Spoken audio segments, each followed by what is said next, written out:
Just going to finish off looking at shareholder value by considering some of the left field critiques of it. And the first one I want to look at is who are the shareholders? And a discussion for the New Capitalist group and organisation ideas expressed by Davies, Lukommik and Pitt, who argue that the New Capitalists, reimagining corporate power and accountability, that the 21st century has seen a seismic shift in corporate ownership, with institutional investors, pension funds, mutual funds, insurance companies, now dominating global capital markets. These new capitalists collectively control trillions of dollars in assets, giving them unprecedented influence over corporations. However, the authors contend this shift has not translated into better corporate governance or accountability.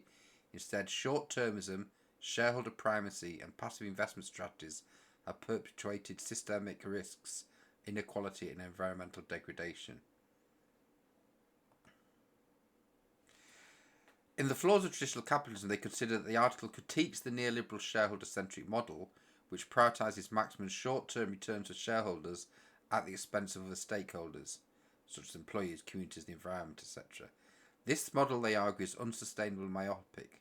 For example, executives incentivized by stock options often cut long-term investments, such as research and development or training, to boost quarterly earnings, harming broader economic and social health. The rising institutional investors, the authors argue, who now manage savings for millions of ordinary people, have become the largest shareholders in most major corporations. Like individual investors, these entities have the scale and responsibility to demand accountability. Yet many institutions remain passive, outsourcing voting decisions to proxy advisor, rubber stamping management periods. This passivity, the authors argue, abdicates their fiduciary duty to beneficiaries and society. Davies and al. Therefore create a call for responsible ownership. They propose that institutional investors must embrace their role as stewards of capital. This means actively engaging with companies to promote long-term value creation, ethical practice, and environmental social sustainability. For instance, pension funds should use their voting power to push for fair wages, climate action, and board diversity. The authors draw parallels to the universal owner theory. Since large investors own broad market portfolios, their returns depend on systemic stability, not individual corporate gains. Thus, addressing systemic risks, e.g. equal inequality, climate change, aligns with their financial interests. They also believe in the relationship between stakeholder and labour. The article emphasises that the role of labour in this reformed capitalism. Workers, both employees and beneficiaries of pension funds, have dual stakes in corporate behaviour. The authors advocate for stronger worker representation on boards and greater transparency in corporation decision making. They also critique the decoupling of executive pay from workers' wages, arguing that equitable compensation structures would reduce inequality and improve productivity. The main issue here is that they're saying that many of the people who now own shares via pension funds or insurance companies have a greater interest in capitalism than just a share of the profits. They also note that people like insurance companies, who have been influenced heavily by Greenpeace, among others, are now recognising that they will have great losses through their need to pay for claims resulting from climate change. They also made various challenges and recommendations. The authors acknowledge barriers to reform, including misaligned incentives, fund manager reward for short-term performance, and regulatory gaps. They propose solutions: regulatory reforms, mandate stricter disclosure of environmental social governance risks and tie executive pay to longer-term metrics. Investor collaboration, encourage collective action of institutional investors to amplify their influence. We're looking at something like stakeholder here. Lots of small investors, high interest, low power. A few fund managers, high power, low interest. The individual investors push their fund managers to take more interest, thus moving them to higher interest, high power, and making them from people who can be kept informed by management to people who management have considered to be key players. And they also look at public policy. Government should incentivise long-term investment through tax policies and support worker-owned funds. In conclusion, the New Capitalists reimagines capitalism by repositioning institutional investors as catalysts for systemic change. By leveraging their ownership power, these entities can drive corporations to balance profit with purpose, showing that economic growth benefits all stakeholders. The article aligns with Labour politics by framing economic renewal as inseparable from social justice, work empowerment and environmental sustainability. In this way, they are part of the big question in whose interest should businesses be run. Freeman's argument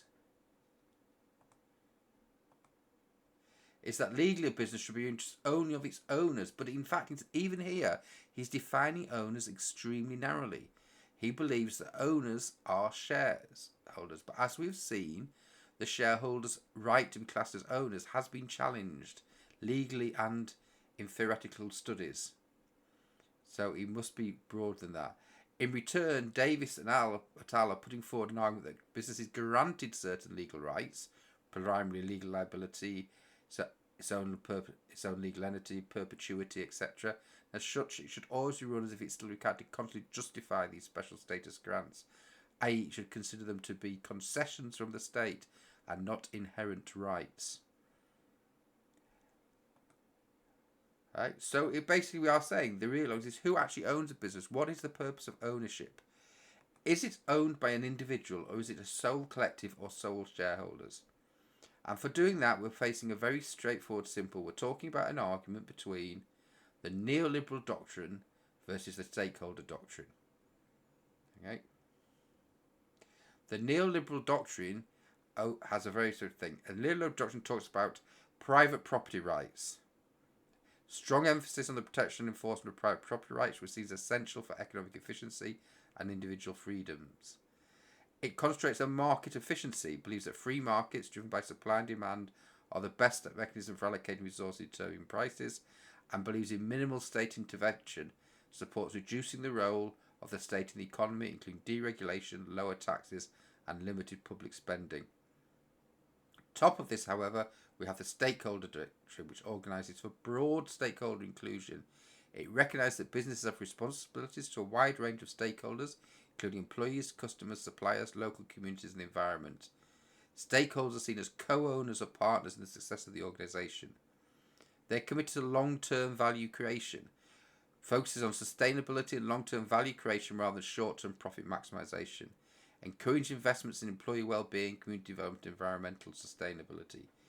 It believes in shared decision-making, promotes inclusive governance structures that allow stakeholders to have a voice in decision-making processes. Examples of this include things like worker cooperatives, employee ownership models, and community-based enterprises. And we will look elsewhere at resource-based and external governance. It talks about the importance of ethical and social responsibility, emphasises ethical business practice and corporate social responsibility, and business expected to contribute positively to society and minimise harm to the environment, and that profit must be balanced between profit and purpose. So it aims to balance financial success with social and environmental goals. It acknowledges the importance of profit. This is not an anti-capitalist movement, but that should not be the sole purpose of a business. Outright ownership against the doctrine of complex ties of ownership under which only certain rights are granted to property holders is the argument that's being placed here between the neoliberal doctrine and stakeholder doctrine. Remember, stakeholder is an old doctrine, not just the modern political context. In this case, the market for corporate control grants ownership rights and imposes ownership duties on the shareholders. While looking at this, it's worth asking, why is it that we believe that limited liability comes with responsibilities? Well, actually, the main reason for this is the issue of moral hazard. Moral hazard is an instrument that relates to another things. It influences risk-taking. A limited liability organisation may be tempted in some circumstances to make the most outrageous risks, which if the payoff makes them a fortune, but if they go wrong means the most they can lose is the original stake, with all other losses are incurred by the society which granted them the limited liability in the first place. The same argument applies to bonus payments.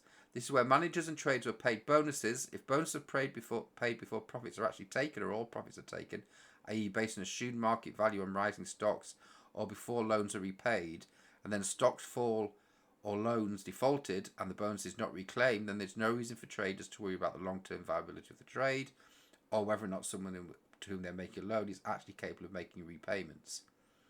The concept really is that you're paid on a win, but you are bailed out on a loss. If a high-risk trade will have a bonus paid, this is not offset against deals that lose money. Why should a trader not gamble on high-risk trades and ignore low-risk, low-return?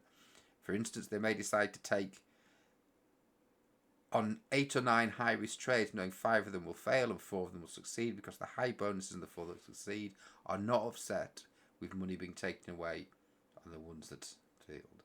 In addition to the new capitalists, I think it's also important to look at what the other criticisms, to actually look at what the Business Roundtable said in 2009.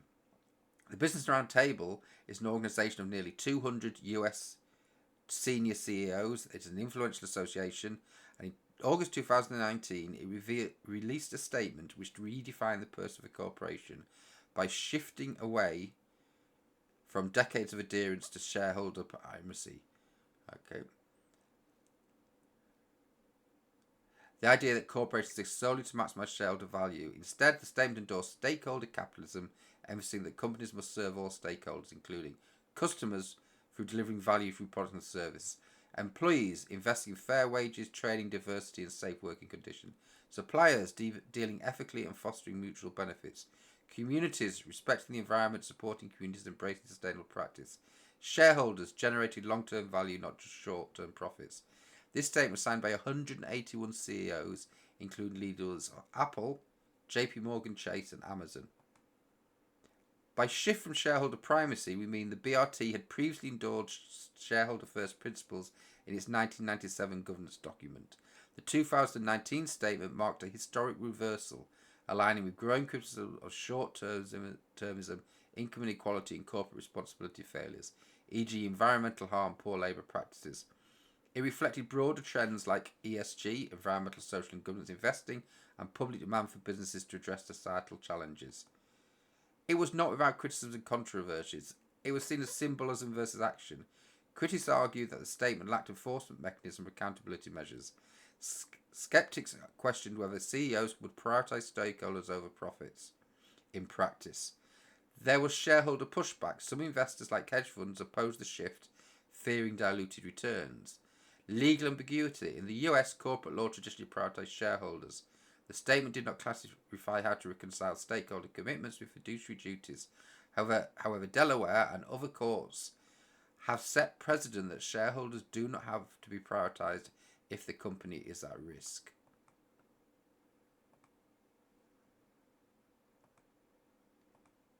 The impact and legacy of the statement is because it became a landmark in debate over corporate purpose, influencing global discussions on stakeholder capitalism, e.g. at the World Economic Forum's Davies Manifesto in 2020.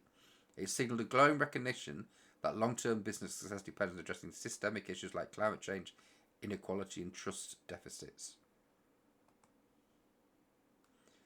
There are a couple of key quotes I think we should take from the statement and make them clear. The first one, Americans deserve an economy that allows each person to succeed through hard work and creativity and to lead a life of meaning and dignity. We believe the free market system is the best means of generating good jobs, a strong and sustainable economy, innovation, a healthy environment and economic opportunity for all. Very broad statement. It is a pro-capitalist statement though. Businesses play a vital role in the economy by creating jobs, fostering innovation, providing essential goods and services. Businesses make and sell consumer products, manufacturing equipment and vehicles, and support the national defence. Grow and produce food, provide healthcare, generate and deliver energy, and offer financial communication and other services that underpin economic growth. It cannot be seen as a radical or revolutionary statement. It is definitely a statement that is pro-capitalist. Having looked at shareholder value as a form of governance, both whether it is the correct one to use and if it is the correct one to use, how do we go about actually implementing it, I think it's worth considering a couple of last words. The Business Roundtable's 2019 statement rejected narrow shareholder-centric models in favour of a broader vision of corporate responsibility. While hailed as progressive, its practical implementation remains a challenge. However, highlighting the tension between profit motives and societal obligation in modern capitalism. However, its long-term impact remains debated as many companies continue to face pressure to prioritise quarterly earnings over stakeholder welfare and the election of Trump, although the statement came in Trump's first term. This re-election of Trump has upset the apple cart, and what happens next we do not know.